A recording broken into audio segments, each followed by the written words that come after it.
Due for release on the 28th of August for PS4, Xbox One and Windows PC, Project Cars 3 has a lot to do. In a world where more and more racing games are getting released, the previous games existed in a niche for the hardcore sim racer.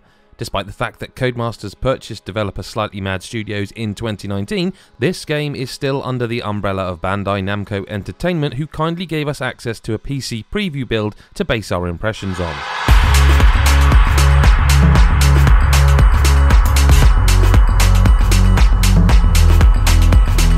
I'm Adam Cook for God is a Geek, here to bring Gary Bailey's written preview into video form, and with a raft of changes, could this be the game to break Project Cars out of its mould?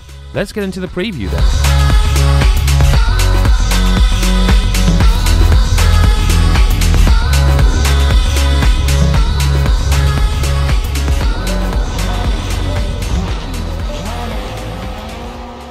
Let's turn the clocks back to 2009, shall we? Back when EA took risks, it handed Slightly Mad Studios the keys to Need for Speed. The result was Need for Speed Shift, a part arcade, part sim racer that injected a little drama and excitement into a series that had been struggling to find its place in a post-underground world. It had its issues, but it was great fun, and its sequel Shift 2 Unleashed was even better. When Slightly Mad Studios created its own racer, Project Cars, which came out in 2015, I was immediately interested.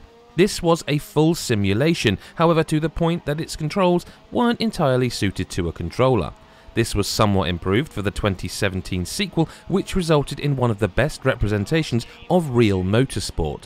Both games were impressive and beloved by the hardcore racing community, but I'm sure the developer itself would admit that they weren't exactly brimming with style. The presentation was, truth be told, quite boring. But here we are now in 2020, and Slightly Mad Studios finally lifted the lid on Project Cars 3, to a mixed response. Let's get the elephant in the room out of the room, shall we? There are no pit stops in this sequel, no proper tyre wear or fuel management, and that has annoyed the core audience. You know what though?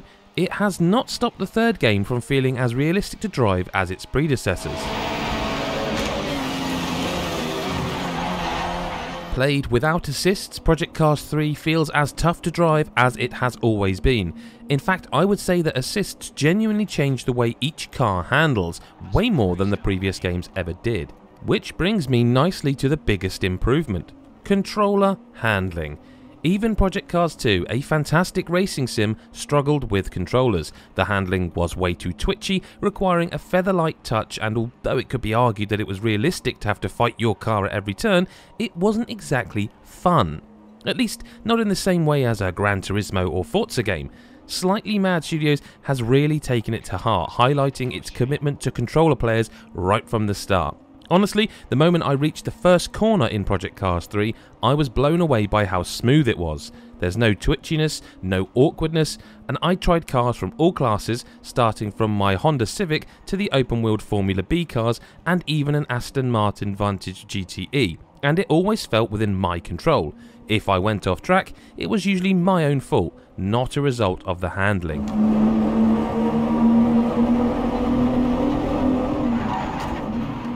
To aid this and the learning of tracks in general, Slightly Mad has also implemented a bunch of driver aids to ensure that Project Cars 3 is the most accessible game yet in the series.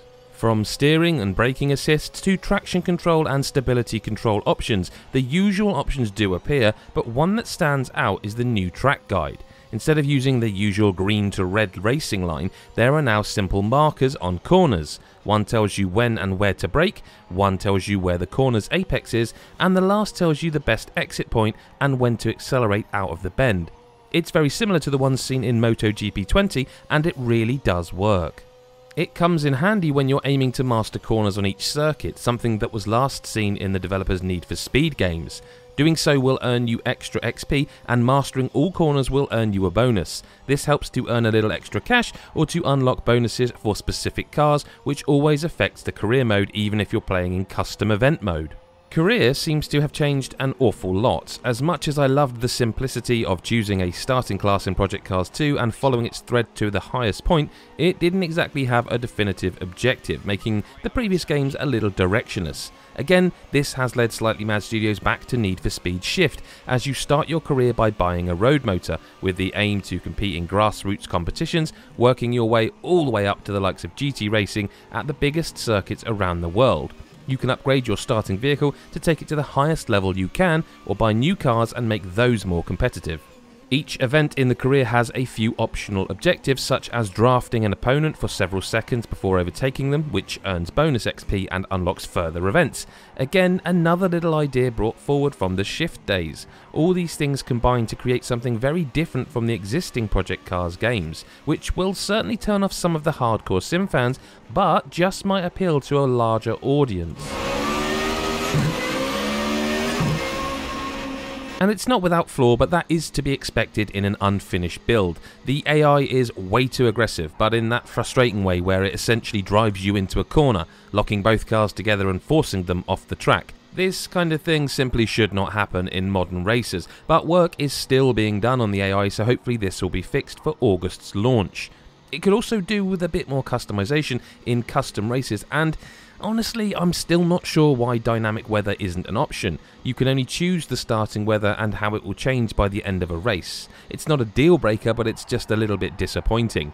The way weather looks and how it affects the handling is just as impressive as it ever was. More so really, which is certainly a good thing. And sure, I'm going to miss that track day feeling, learning each track and getting used to the car before heading into a qualifying session. I'm going to miss that more realistic representation of proper race days, but I will happily trade all of those for this new game's handling model. I went into Project Cars 3 with an open mind, and it looks to be a love letter to the Need for Speed Shift games that propelled Slightly Mad Studios into the limelight, while maintaining the same level of handling realism as its newest series. It feels like an amalgamation of the two, seemingly bringing together the best of both worlds, and I am totally okay with that. This has the potential to be one of the surprises of the year for me.